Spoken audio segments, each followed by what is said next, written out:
Have you ever wondered what it feels like to have your entire world shatter with just 6 whispered words? I still remember the exact moment when time itself seemed to freeze. When the silver chandeliers of the grand palace stopped their gentle swaying. When the music faded into nothing but a distant hum. And when Queen Lirelai leaned close to my ear, her warm breath sending shivers down my spine, and whispered, "I know who you are, human." My heart stopped. My carefully constructed identity, 3 years of living as a merchant from the distant Valorian system, every lie I had meticulously crafted and maintained crumbled in that single instant. But to understand how I found myself in that terrifying moment, standing in the royal palace of Ethoria, wearing borrowed finery and a false name, I need to take you back to where it all began, to the desperate decision that set me on this path. My name is Marcus Chen, and I was the last surviving member of the Earth delegation that was supposed to establish first contact with the Ethorian Empire 3 years ago. What was meant to be humanity's greatest diplomatic triumph turned into our worst nightmare when our ship was attacked by raiders just outside Ethorian space. I watched my colleagues, my friends, my captain, die in the cold vacuum of space. I alone escaped in a damaged shuttle, crash landing on a merchant moon, where I reinvented myself as Velos Karn, a traveling trader with modest ambitions and an unremarkable past. The Ethorians had never seen a human before. Our species had only just discovered their existence through deep space probes, and the diplomatic mission was supposed to be our grand introduction. So when I emerged from the wreckage with slightly rounded ears and no luminescent glow to my skin, I simply claimed to be from a distant system that few had visited. I learned their language, their customs, their intricate social hierarchies. I became invisible, just another merchant among millions, while secretly gathering intelligence and waiting for Earth to send another mission. But Earth never came. 3 years of silence, 3 years of wondering if my home world had forgotten about us, if they believed us all dead, if perhaps humanity had faced some catastrophe of its own. And during those 3 lonely years, I built a successful trading business, made connections, and somehow impossibly received an invitation to the annual celestial ball hosted by the young queen herself. I should have declined. Every instinct screamed at me to refuse, to stay hidden in the shadows where I belonged. But the invitation came with an opportunity I couldn't ignore: access to the royal archives, where records of all ship movements through Ethorian space were kept. If raiders had attacked us, there would be evidence, perhaps even clues, about who had orchestrated the assault. So I found myself ascending the crystal steps of the Palace of Seven Moons, wearing an elegant dark suit with silver trim, my heart pounding so hard I was certain the guards could hear it. The palace was breathtaking, all flowing architecture and impossible geometry, with walls that seemed to shift and shimmer like living things.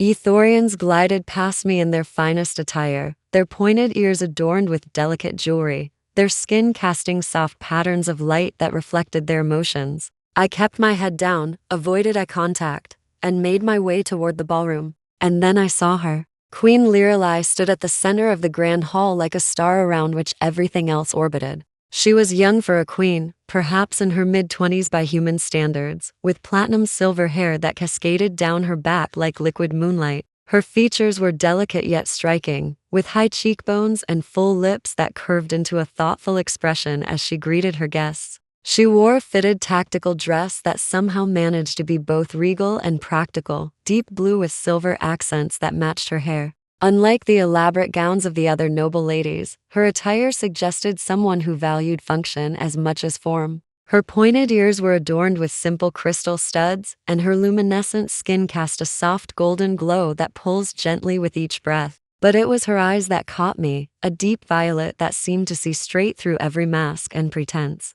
Our gazes met across the crowded room, and for a moment, just a heartbeat, something flickered in those extraordinary eyes. Recognition? Curiosity? I quickly looked away, my pulse racing. I had a mission. I couldn't afford distractions, especially not from the queen herself. I spent the first hour of the ball working my way around the edges of the room, making polite conversation with merchants and minor nobles, slowly drifting toward the corridor that led to the archives. I was so close. Just a few more steps and I could slip away unnoticed. Velos Karn. Her voice stopped me cold. I turned to find Queen Lirelai standing an arm's length away, her violet eyes studying me with an intensity that made my skin prickle. "Your Majesty," I bowed deeply, my mind racing through escape scenarios. I am honored you know my name. I make it my business to know all my guests, she said, and there was something in her tone, an undercurrent of amusement, that I couldn't quite interpret. Walk with me. It wasn't a request. I fell into step beside her as she led me away from the crowded ballroom, through a side door, and into a private garden bathed in the light of Ethoria's 3 moons. The air was sweet with the scent of flowers I couldn't name, and somewhere in the distance, a fountain played a melody that seemed to respond to our presence. You've built quite a reputation, the queen said, walking along a path of crushed crystal that glittered beneath our feet. A merchant who appeared from nowhere, who speaks our language with near-perfect fluency, yet whose accent carries traces no linguist can identify. My mouth went dry. The Valorian dialect is not well documented. No, she agreed, plucking a luminescent flower and twirling it between her fingers. It isn't, which makes it a very convenient origin story for someone who doesn't want to be traced. She stopped walking and turned to face me, and I realized we were completely alone. No guards, no courtiers, no witnesses. My hand instinctively moved toward the small blade hidden in my sleeve, though I knew that if the queen wanted me dead, I would never see the attack coming. Ethorians were said to possess abilities that humans could barely comprehend. I've watched you, she continued, her voice soft, but carrying an edge of steel, for nearly a year now. The way you observe everything, cataloging details as if preparing a report. The way you avoid physical contact with anyone. Perhaps because our touch would reveal that your skin doesn't carry the warmth signature of a Valorian. She stepped closer, and I forced myself to stand my ground. But what truly gave you away, Velos Karn, or should I say, Marcus Chen of Earth, was your reaction when you looked at the memorial statue in the Eastern Gallery. I felt the blood drain from my face. The memorial statue. I had passed it earlier in the evening, a monument to some ancient Ethorian hero, and I had paused, just for a moment, to read the inscription. An inscription written in old Ethorian script that no off-worlder should have been able to decipher. But I had spent 3 years studying their language obsessively, including its ancient forms. My brief moment of scholarly appreciation had betrayed me. You have the wrong person. I tried, but my voice sounded hollow even to my own ears. The queen smiled, and it was the saddest smile I had ever seen. No, Marcus. I don't. She leaned close, so close I could see the starlight reflected in her violet eyes, and whispered those words that changed everything. I know who you are, human. I've known since the moment you set foot on Ethorian soil. The world tilted beneath my feet. That's impossible. I've been hiding for 3 years. I've been so careful your ship's distress beacon activated when you crashed on the merchant moon, she said gently. We intercepted the signal. We knew there was a survivor from the Earth delegation. We knew they were hiding somewhere in our empire. Then why? My voice cracked with confusion and fear. Why let me live? Why invite me here? If you've known all along, why not arrest me, interrogate me, use me as leverage against Earth? Queen Lirelai's expression shifted, and for the first time, I saw vulnerability beneath her regal composure. Because I was the one who ordered the protection of the survivor. Because I was the one who traced your movements, who ensured your business permits were approved, who quietly eliminated any threats to your cover. I have been your guardian angel, Marcus Chen, though you never knew it. I stared at her, unable to comprehend what I was hearing. Why? We're strangers. Our species have never even met. Why would you protect a human you'd never seen? She looked away, her luminescent skin flickering with patterns I now recognized as distress. Because my mother, the previous queen, was the one who ordered your delegation destroyed. The words hit me like a physical blow. What? The raiders who attacked your ship were Ethorian Black Ops, she continued, her voice barely above a whisper. My mother feared humanity. She had visions, prophetic dreams that showed her a future where humans and Ethorians were locked in devastating war. She believed that by eliminating your delegation and destroying all evidence of contact, she could prevent that future from ever occurring. The faces of my crewmates flashed through my mind. Captain Reyes with her infectious laugh, Dr. Okonkwo and his endless optimism, Lieutenant Park and the photos of her daughter she always carried. All of them,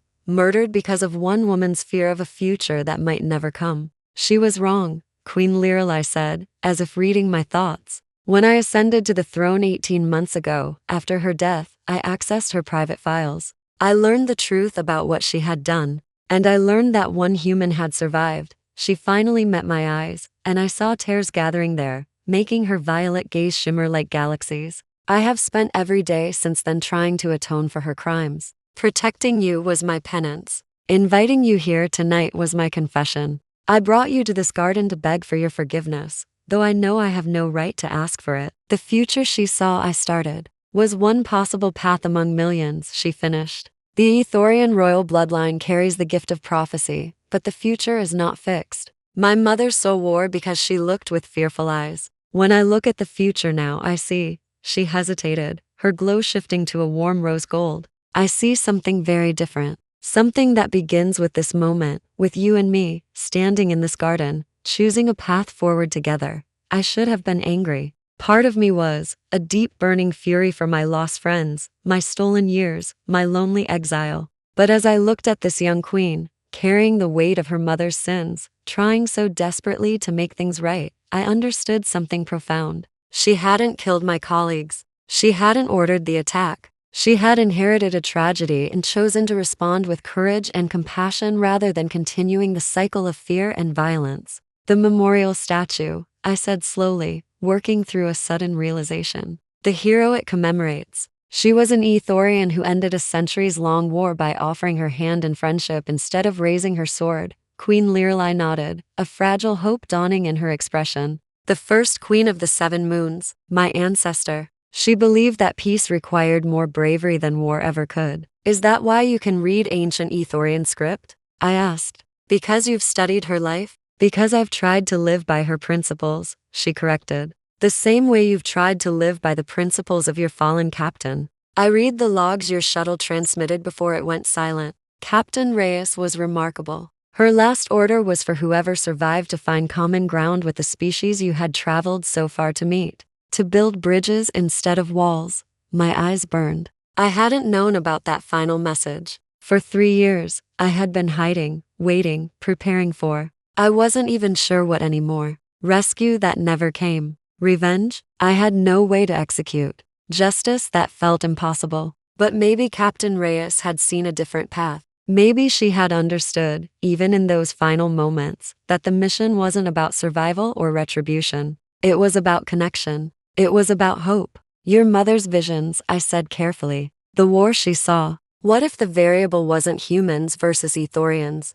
What if the war only happens if we remain enemies? But peace is possible if we choose to be allies? Queen Lirelai's eyes widened, and I saw her quick mind racing along the same logical path. Prophecy shows possibilities, not certainties. If my mother's fear created the conditions for conflict, then perhaps trust could create the conditions for peace, I finished. Something shifted between us in that moment. The walls I had built over 3 years of isolation began to crack. The masks we both wore, queen and merchant, royalty and fugitive, started to slip away. Underneath, we were just two people standing at the crossroads of history, terrified and hopeful in equal measure. I can't promise forgiveness, I said honestly. Not yet. The wounds are too fresh, even after all this time. But I can promise to try. I can promise to honor Captain Reyes's final wish and search for common ground. Queen Lirelai reached out, her hand hovering in the air between us, a question in her violet eyes.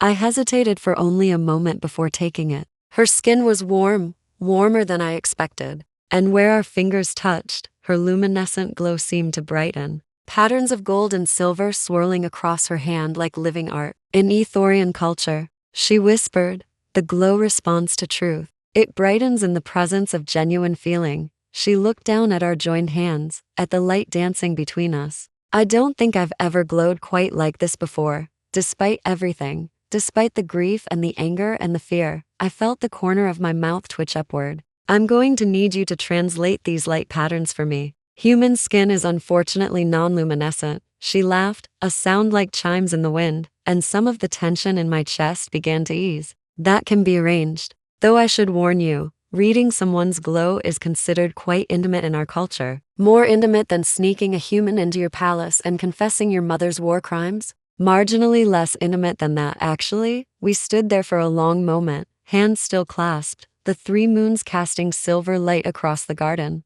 Somewhere inside the palace, Music still played, and courtiers still danced, oblivious to the momentous conversation occurring in the shadows. There will be challenges, Queen Lirelai said. Eventually. Not everyone in my court will welcome this truth. There are factions who shared my mother's fear, who would see humanity destroyed before they would see us standing together, and Earth still doesn't know I'm alive, I added. When I finally make contact, there will be questions, demands, politicians who want to use this situation for their own purposes. Then we'll face them together, she said firmly. As allies, she hesitated, her glow flickering through colors I couldn't yet interpret. As friends, perhaps. In time.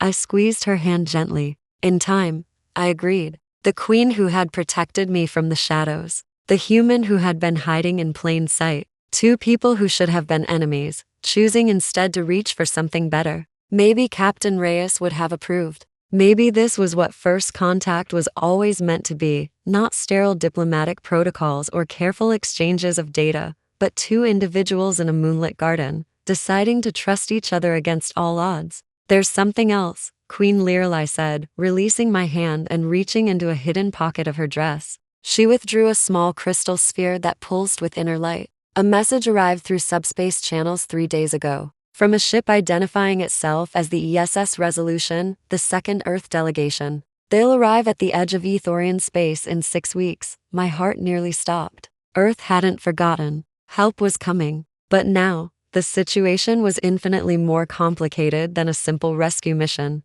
Will you stand with me when they arrive? She asked, vulnerability clear in her voice. Will you help me prove to them that Ethoria can be trusted, that we can build the future Captain Reyes dreamed of? I looked at this remarkable woman, this queen, who had spent 18 months protecting a stranger, who had risked everything to confess the truth, who was offering her hand in friendship when she could have simply had me killed and buried the secrets forever. The road ahead would be dangerous. There would be those on both sides who preferred fear to hope, war to peace. We would face challenges that neither of us could imagine. But as I stood in that garden beneath the triple moons, I felt something I hadn't experienced in 3 long years. Purpose, hope, the beginning of something new. When the resolution arrives, I said, I'll be right beside you. We'll tell them everything. The attack, the cover-up, and how the new queen of Ethoria chose honesty over deception, alliance over conflict. I offered her my hand once more. Together, we'll show them that the future doesn't have to be written in blood. It can be written in starlight and trust. Queen Lirelai took my hand, her glow blazing so bright it rivaled the moons overhead. And somewhere in the depths of space, a ship carrying humanity's second chance drew closer with each passing moment, unaware that the universe had already shifted around them. The story of humans and Ethorians was about to begin, not with war, but with two people in a garden, choosing hope over fear, connection over isolation, and the radical, terrifying, beautiful possibility of peace.